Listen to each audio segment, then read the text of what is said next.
Vatican's Holocaust by Avro Manhattan, Chapter 20, The Virgin Mary and the Secretary of the USA Navy Corps for World War III. 40 years before the trial of the 86-year-old Croatian Minister of the Interior in a Zagreb court which pronounced him guilty of war crimes and sentenced him to death, the possible outbreak of a third world war had been not only envisaged, it had become also a certainty. Indeed, it had been considered a blessing by Atukovic, Ante Pavelic, or the Ustashi battalions by Archbishop Stepanek, by Cardinal Mazzenti, and by other experts. It had been expected with no less eagerness in certain quarters of the USA and by the highest authority at the Vatican, the Pope himself. Pope Pius XII, diplomatic and political arch-intriguer, was a firm believer in its inevitability. More than that, he conditioned millions of Catholics to accept it as such, indeed, to welcome it as an instrument for the propagation of the power of the Catholic Church. He justified it on the claim that the Virgin Mary was his ally. In 1917, the year of the Russian Revolution, she had appeared to 3 illiterate children in Fatima, a desolate locality in Portugal. Her apparition had been accompanied by a somewhat strange miracle. The sun became pale 3 times. It turned speedily on itself like a Catherine wheel. At the end of these convulsive revolutions, it seemed to jump out of its orbit and come forward towards the people on a zigzag course, stopped and returned again to its normal position. This was seen by a large crowd near the children and lasted 12 minutes. The Fatima cult derived from the alleged appearance of the Virgin Mary to 3 sickly children at Fatima, Portugal in 1917. Following the appearance of Bolshevik Russia and world communism between the First and Second World Wars, the cult was soon transformed into an ideological crusade. The Virgin's prophecy that Bolshevik Russia, unless annihilated, would bring destruction to all nations became a powerful religious and ideological weapon in the armory of the Catholic Church and her political allies. This was so particularly during the rise of Hitler, who preached exactly the same doctrine. The Fatima cult, with its anti-Russian message, was magnified by Pope Pius XII, who gave it a new impetus when Russia was attacked by Hitler in 1941. After the war, Pius XII used it in his conduct of the Cold War. Monster pilgrimages totaling 1 million people each were organized to the Fatima shrine. The Pope used to send his own papal legate to give official sanction to the political message of the Virgin Mary. The fact that the other 2,000 million human beings in the world never noticed the sun agitate, rotate, and jump out of its location did not bother the Catholic Church in the least. On the contrary, the Catholic masses were told to believe that the sun, on the appearance of the Virgin Mary, had truly moved on a zigzag course as proof of the authenticity of her presence and, of course, her messages. The Virgin's messages had been to induce the Pope to bring about the consecration of the world to her Immaculate Heart, to be followed by the consecration of Russia. Russia will be converted, she foretold. The Holy Father will consecrate Russia to me. But she warned, should this not be accomplished, Russia's errors will spread throughout the world, causing wars and persecutions. Different nations will be destroyed in the end. However, the Virgin promised, by way of consolation, that the Catholic Church would triumph, after which the Holy Father will consecrate Russia to me. Thereupon she, Russia, shall be converted, and a period of peace will be granted to the world. These quotations are from the authenticated messages of the Virgin Mary herself, as related to one of the children fully accepted by the Catholic Church as genuine revelation by the Mother God. Within a few years, the cult of Fatima had grown to great proportions. The number of pilgrims multiplied from 60 on June 13, 1917 to 60,000 in October that same year, from 144,000 in 1923 to 588,000 in 1928. The total for the 6 years, 2 million. The Vatican took the promises seriously. Monsignor Pacelli, the future Pope Pius XII, and the Grey Eminence behind Pope Pius XI, sponsored a policy supporting fascism in Italy and then the Nazis in Germany to help the prophecy come true. To such an extent, he was the chief instrument in helping Hitler to get into power. This he did by urging the German Catholic Party to vote for Hitler at the last German general election 1933. The basic idea was a simple one. Fascism and Nazism, besides smashing the communists in Europe, ultimately would smash communist Russia. 1929, Pope Pius XI signed a Concordat and a Lateran Treaty with Mussolini and called him the man sent by Providence. In 1933, Hitler became Chancellor of Germany. 1936, Franco started a Spanish Civil War. By 1938, two-thirds of Europe had been fascistized, and the rumblings of the Second World War were heard more and more ominously everywhere.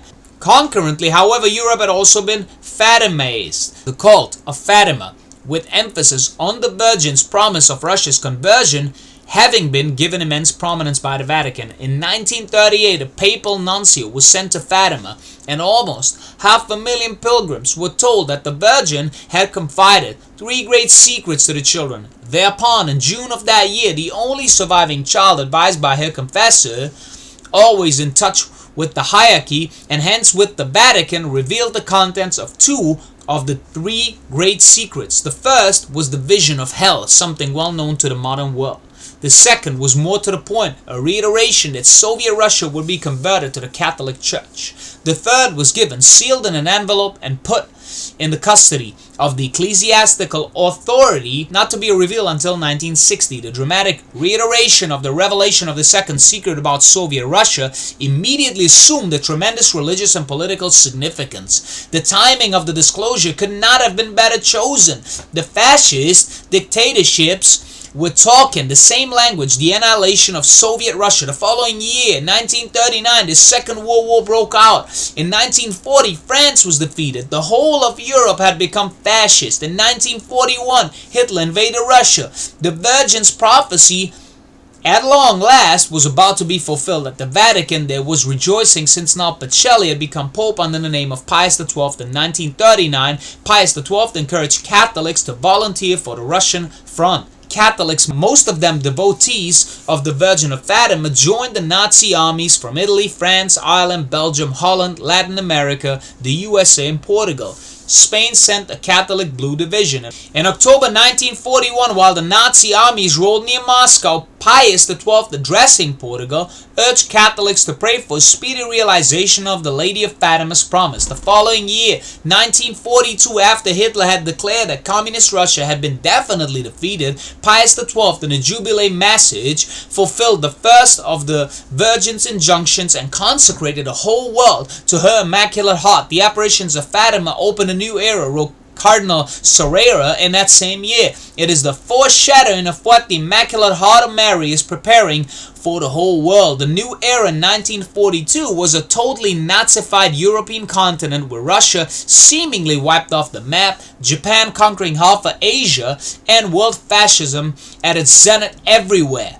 The fascist empire vanished with the collapse of Hitler. In 1945, the Second World War ended, and Soviet Russia, to the surprise of Pope Pius XII, emerged as the second greatest power on earth. The cult of Fatima, which had suffered a devotional recess with the defeat of the Nazi armies, now with the suicide of Hitler, was suddenly revived. And in October 1945, the Vatican ordered that monster pilgrimages be organized to the shrine. In 1946, Our Lady was solemnly crowned before 500,000 pilgrims. The crown, weighing 1,200 grams of gold, had 313 pearls, 1,250 precious stones, and 1,400 diamonds. Pope Pius XII addressed the pilgrims by radio from the Vatican, saying that Our Lady's promises would be fulfilled. Be ready, he warned. There can be no neutrals. Never step back. Line up as crusaders. In 1947, the Cold War began. Hatred against Communist Russia was promoted, headed by the Vatican, which sent a statue of Our Lady Fatima with a message on a pilgrimage around the world. She was sent from country to country to arouse anti-Russian odium. Whole governments welcomed her Within a few years, as the Cold War mounted, the statue garnered Europe, Asia, Africa, the Americas, and Australia, and had visited 53 nations. The East-West split continued to widen. In 1948, the frightful American-Russian atomic race started.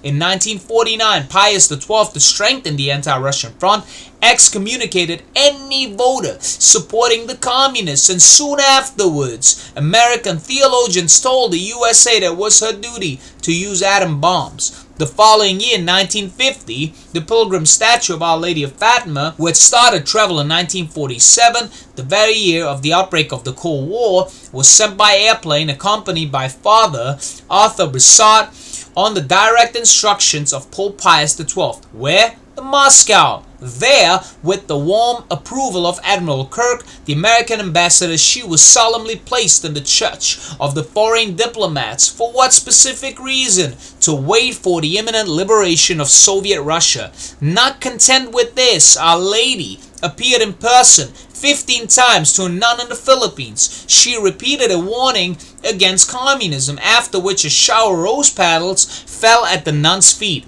An American Jesuit took the miraculous petals to the USA to revive the energy of fanatical Catholics headed by the criminal Senator McCarthy and many of his supporters. American warmongers led by prominent Catholics were meanwhile feverishly preparing for an atomic showdown with Russia. Top Catholics in the most responsible positions were talking and nothing else.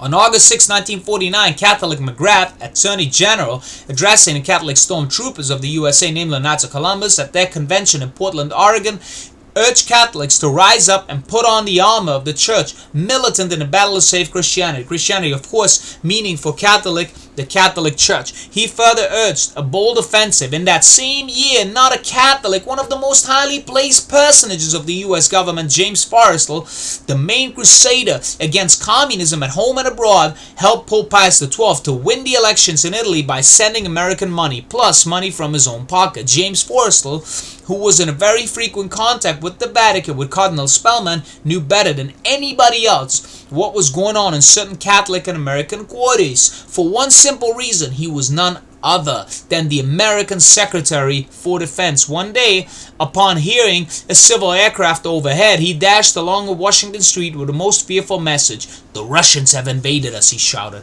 Later on, notwithstanding the assurance of Pius XII that the Russians would be defeated with the help of Our Lady, Catholic James Forrestal, American Secretary of Defense, jumped from a window on the 16th floor of a building in the American capital, yelling that the Russians had better be destroyed before it was too late. James Forrestal, USA Secretary of Defense, a loyal and selfless American, was one of the most tragic, highly placed victims of the Cold War. Stalin's ruthless intransigence and the West's fear of communism was skillfully exploited by Pope Pius XII, who permeated the mounting Russian-American antagonism with a spiritual and ideological mystique. This he did with the use of religion and the unscrupulous promotion of the Fatima cult. The cult's paramount prophecy, Orthodox Russia would become Catholic.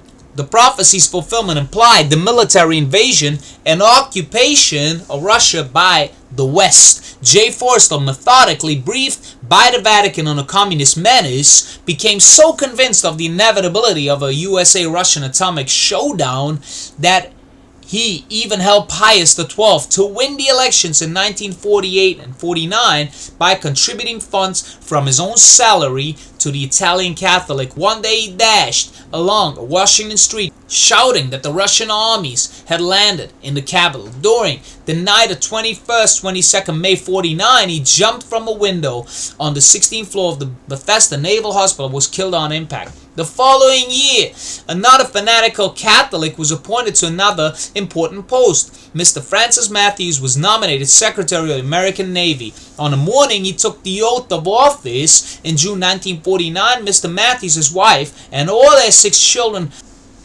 contritely heard Mass and received Holy Communion in the chapel of the Naval Station in Washington. A few months afterwards, October 1949, Cardinal Spellman was summoned to Rome by the Pope, with whom he had repeated and prolonged private sessions. Although given right sharp to speculation, the sessions remained a well-guarded secret. The new Catholic Secretary of the U.S. Navy, strangely enough, soon afterwards began unusually active contacts with other prominent American Catholics. Among these, Father Walsh, Jesuit Vice President, Georgetown University; Cardinal Spellman, the head of the American Legion; the leaders of the Catholic War Veterans; and with Senator McCarthy, the arch-criminal senator, who, upon the advice of a Catholic priest, was just beginning his infamous campaign, which was to half paralyze the USA for some years to come.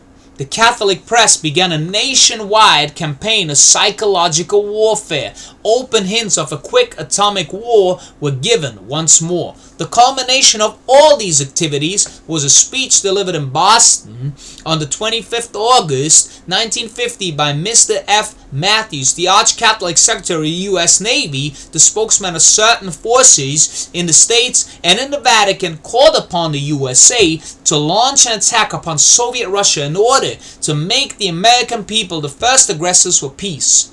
As the initiators of a war of aggression, he added, it would win for us a proud and popular title. We will become first aggressors for peace. The speech created a sensation both in the USA and in Europe. France declared that she would not take part in any aggressive war, since a preventive war would liberate nothing but the ruins and the graveyards of our civilization. Britain sent an even sharper protest. While the people of the world shuddered at the monstrous proposal, George Craig of the American Legion declared in August 1950 that yes, the USA should start World War III on our own terms and be ready when the signal could be given for our bombers to wing towards Moscow.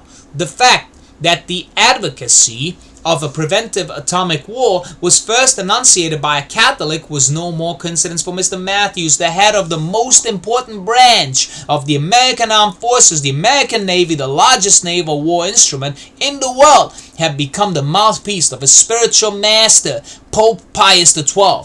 Arch-Catholic Matthews was not only the most frequent ring-kisser of the members of the Catholic hierarchy in America, he was one of the most active promoters of Catholicism in action in the USA. In addition to which, the super Catholic Secretary of the American Navy was the chairman of the National Catholic Community Service, and more sinister still, the Supreme Knight of the Knights of Columbus, the shock troops of Catholic power in the USA, and last but not least, a secret privy chamberlain to Pope Pius XII. The Catholic hierarchy, the Catholic press, the Knights of Columbus all supported Matthews' advocacy of a preventive atomic war. Jesuit Father Walsh, the foremost Catholic authority in the USA and a former Vatican agent in Russia in 1925, told the American people that President Truman would be morally justified to take defensive measures proportionate to the danger, which of course meant the use of the atom bomb. When the USA went ahead with the manufacture of the hydrogen bomb, even the chairman of the Atomic Energy Commission, Senator Brian McMahon, shrank in horror at the prospect of the sure massacre of 50 million people with such a monster weapon.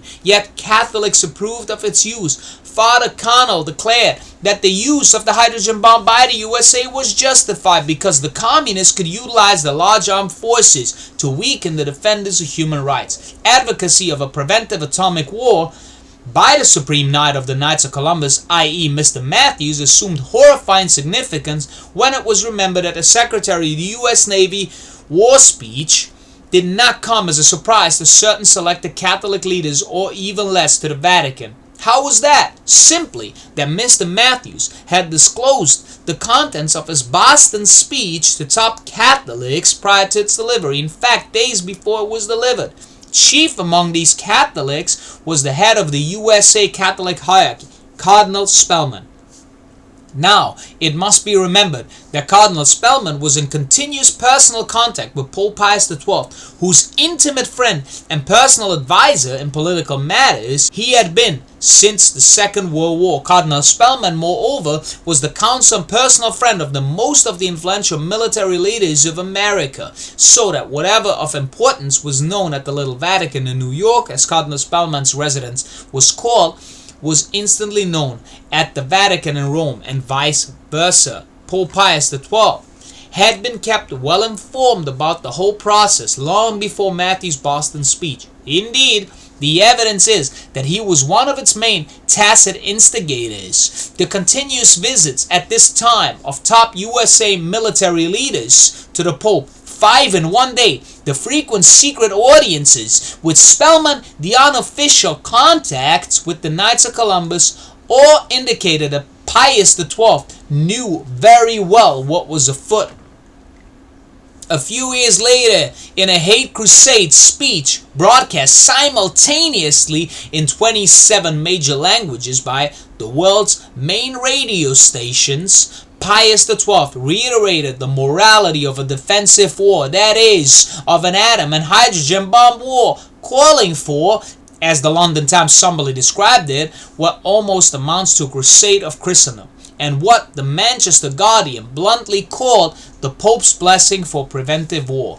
Ante Pavlik, Archbishop Stepanek, whom Pius had promoted to cardinal, and all the Ustashi battalions at such a papal war cry made ready. This time they would not lose, since their protector, Pope Pius XII, had now allied himself, instead of to Hitler, to new supporter and partner, the mightiest nation on earth, the victorious United States of America.